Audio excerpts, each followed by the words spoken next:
हरे कृष्णा, नमस्कार, जोहार मेरे प्यारे दर्शकों। मैं आपका मित्र एस्ट्रोलॉजर कुमुद रंजन सिंह आप सबों का हृदय से अभिनंदन करता हूं और स्वागत करता हूं। प्यारे दर्शकों, आज हम चर्चा करने जा रहे हैं एक अत्यंत रहस्यमयी और शक्तिशाली जन्म योग की, जिसे हम व्यतिपात योग के नाम से जानते हैं। इस योग के भगवान है यम तथा इसके स्वामी ग्रह है राहु। पंचांग के अंतर्गत आने वाले 27 जन्मकालिक योगों की श्रृंखला में ये 17वें नंबर का योग है। यह योग जितना डरावना माना जाता है, उतना ही यह व्यक्ति को अद्भुत शक्ति और अनुभव भी देता है। इस योग का संबंध सूर्य और चंद्रमा की स्थिति से है। जब सूर्य और चंद्रमा की संयुक्त डिग्री एक विशेष असंतुलित बिंदु पर पहुंच जाती है, तब यह योग बनता है। साधारण भाषा में, जब सूर्य और चंद्रमा की ऊर्जा पूरी तरह असंतुलित हो जाए तो व्यतिपात योग बनता है। शास्त्र कहता है व्यति प्लस पात, अर्थात ऊर्जा का विपरीत पड़ जाना, उल्टा प्रभाव आना, अचानक परिवर्तन होना। इसलिए इसे एक क्रूर, तीक्ष्ण और उग्र योग कहा गया है। व्यतिपात योग एक उग्र और असंतुलित योग है। इसकी मुख्य विशेषताएं हैं अचानक घटनाएं, भावनात्मक अस्थिरता, जीवन में कई बार उलटफेर, ऊर्जा का उतार चढ़ाव तथा बाधाएं और संघर्ष। लेकिन यह ध्यान रखें कि यह योग हमेशा बुरा नहीं होता।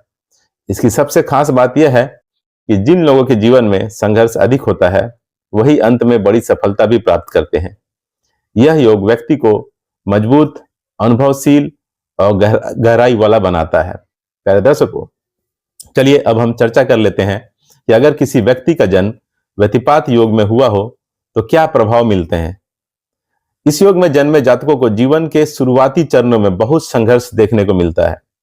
इस योग में जन्मे जातक मानसिक तनाव और मानसिक दबाव में रहते हैं। व्यतिपात योग में जन्मे जातकों में रिश्तों को लेकर भी बहुत गलतफहमियां रहती है। प्रायः इनका अपने माता पिता तथा भाई बहनों से मनमुटाव रहता है। इस योग में जन्म लेने वाले जातक के माता पिता पर भी इस अशुभ योग का प्रभाव पड़ता है। धीरे धीरे घर में दरिद्रता हावी होने लगती है, अर्थात फाइनेंशियल क्राइसिस आती है, और पिता जिस भी कार्य क्षेत्र में है वहां उनकी उन्नति और विकास रुक सी जाती है। इस योग में जन्मे जातकों में निर्णय लेने में भी भ्रम की स्थिति होती है, अर्थात ये कंफ्यूज्ड रहते हैं। इस योग में जन्मे जातकों के पास अचानक से एक बड़ा खर्च आ जाता है और धन हानि होती है। इस योग में जन्मे जातकों को अकस्मात दुर्घटना और चोट लगने की संभावना बनी रहती है। इस योग में जन्मे जातक बहुत चिड़चिड़े और गुस्सैले स्वभाव के होते हैं और बहुत सेंसिटिव होते हैं तथा बहुत जल्दी रिएक्ट कर देते हैं। इस योग में जन्मे जातकों का कुछ सकारात्मक और शक्तिशाली पक्ष भी है, जैसे इस योग में जन्मे जातक बेहद अंतर्ज्ञानी होते हैं। इस योग में जन्मे जातक आध्यात्मिक रूप से बहुत तीव्र होते हैं, अर्थात स्पिरिचुअली बहुत जागृत होते हैं। इस योग में जन्मे जातक कठिन परिस्थितियों में भी डटे रहते हैं, अर्थात हार नहीं मानते तथा जीवन में एक न एक दिन बड़ी उपलब्धि हासिल करते हैं। इस योग में जन्मे जातकों में दूसरों की अपेक्षा अधिक मनोबल होता है। इस योग में जन्मे जातक रहस्य, शिक्षा, इंजीनियरिंग, मेडिकल, फाइनेंस तथा सेना अर्थात डिफेंस सर्विसेज में बड़ा नाम बना सकते हैं। शास्त्र कहता है व्यतिपातो महाघोर किंतु सिद्धि फलप्रदा, अर्थात यह योग भले कठोर हो लेकिन अंत में सिद्धि दिलाता है। मुहूर्त शास्त्र के अनुसार पंचांग में इस योग को अशुभ योगों की श्रेणी में रखा गया है और इस दौरान शुभ और मांगलिक कार्यों को ना करने की सलाह दी गई है, जैसे विवाह ना करें, सगाई ना करें, नया व्यवसाय आरंभ ना करें, यात्रा ना करें, मकान निर्माण का कार्य आरंभ ना करें, नया वाहन ना खरीदें तथा कोई बड़ा निर्णय ना लें। अगर सिजेरियन डिलीवरी की बात चल रही हो तो इस योग में ना करवाएं तथा कोशिश करें कि इस योग के कुछ पहले या बाद में सिजेरियन ऑपरेशन पॉसिबल हो।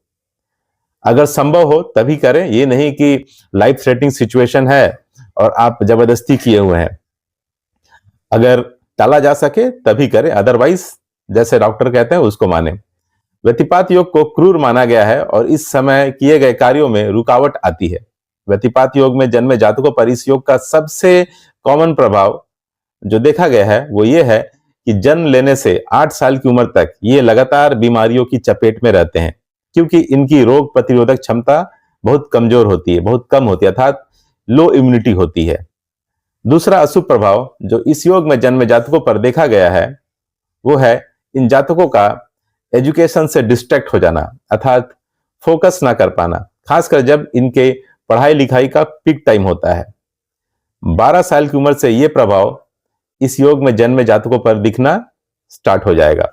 इसलिए शास्त्रों में इस अशुभ योग के निवारण के लिए गौमुख प्रसव शांति पूजा करवाने को कहा गया है। शास्त्रों के अनुसार व्यतिपात योग में जन्मे जातकों के लिए जन्म के 1 वर्ष के अंदर तथा जब वे 15 साल के हो जाएं तब गौमुख प्रसव शांति पूजा करवानी चाहिए, अर्थात 2 बार करवानी होगी।